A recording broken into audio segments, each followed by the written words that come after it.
Assalamualaikum warahmatullahi wabarakatuh. Pada pertemuan kali ini, pelajaran sejarah kebudayaan Islam kelas 8 MTS Darul Quran masih membahas tentang dinasti Abbasiyah. Pada bab 1, kegigihan dinasti Abbasiyah membangun peradaban Islam. Nah, pada pembahasan sebelumnya kita sudah mempelajari tentang asal-usul Bani Abbasiyah. Yang kedua, sejarah berdirinya dinasti Abbasiyah. Nah, untuk kali ini kita akan membahas periodisasi kekhilafahan dinasti Abbasiyah ya. Nah, keberadaan Daulah Abbasiyah berlangsung sampai tahun 656 Hijriah atau 1258 Masehi. Para sejarawan membagi masa kekhilafahan dinasti Abbasiyah menjadi 4 periode. Yang pertama, periode Abbasiyah 1, bisa dilihat ya tahunnya. Yang kedua, periode Abbasiyah 2, selanjutnya periode Abbasiyah 3, dan periode Abbasiyah 4. Seperti itu. Nah, periode Abbasiyah 1 berlangsung tahun 132 sampai 232 Hijriah atau 750 sampai 847 Masehi. Nah, pada periode pertama dinasti Abbasiyah berlangsung selama 97 tahun, dipimpin oleh 9 khalifah. Catat ya, diingat-ingat. Pada periode pertama dinasti Abbasiyah berlangsung 97 tahun dan dipimpin oleh 9 khalifah. Periode ini disebut periode keemasan Islam di dunia. Abu Abbas dan Abu Ja'far al-Mansur telah meletakkan dasar-dasar pemerintahan dan masa keemasan terjadi pada masa 7 khalifah berikutnya. Nah, jadi yang meletakkan dasar-dasar yaitu Abu Abbas dan Abu Ja'far al-Mansur. Terjadi masa keemasan setelah khalifah Abu Abbas dan Abu Ja'far ya. Puncak kemajuan dinasti Abbasiyah terjadi pada masa pemerintahan Harun ar-Rasyid pada tahun 786 sampai 809 Masehi dan putranya Al-Ma'mun 813 sampai 833 Masehi. Selain memiliki wilayah yang sangat luas, dinasti ini mencapai kemajuan di berbagai bidang.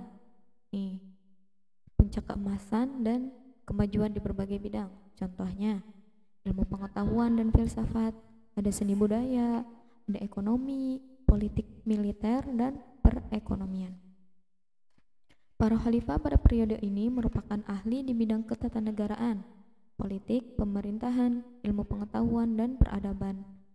Dan para khalifah juga dikenal dekat dengan para ilmuwan.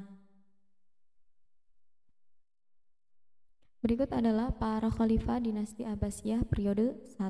Yang pertama, Abu Abbas as-Soffa, Abu Ja'far al-Mansur, Al-Mahdi, Musa al-Hadi, Harun ar-Rasyid, Al-Amin, dilanjutkan Al-Ma'mun, Al-Mu'tasim billah, dan yang terakhir Al-Wathir.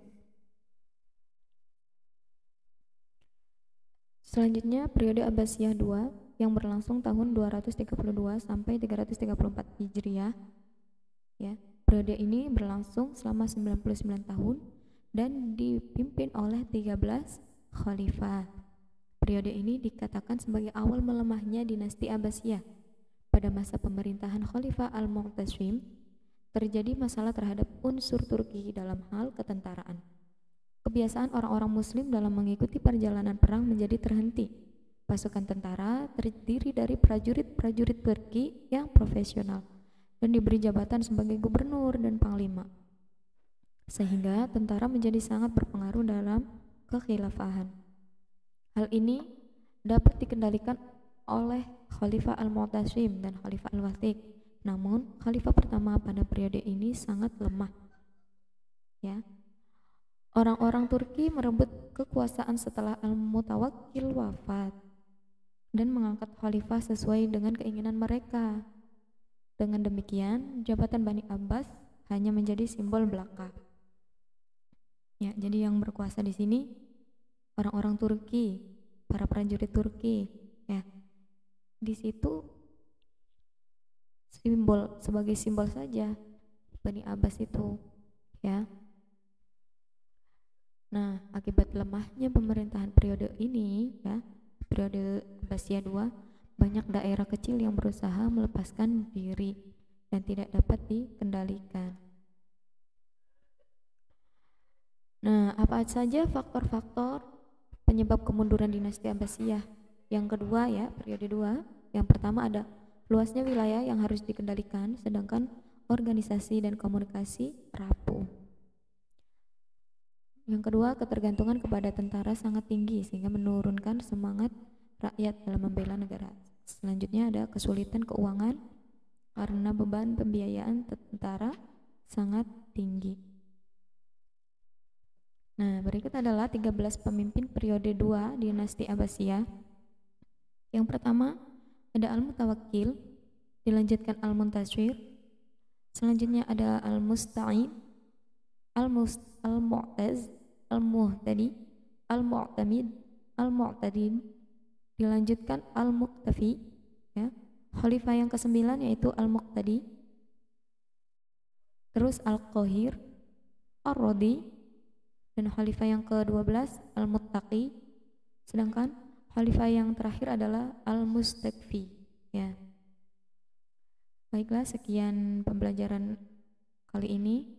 Mohon untuk dicatat, ya. Terima kasih atas perhatiannya. Wassalamualaikum warahmatullahi wabarakatuh.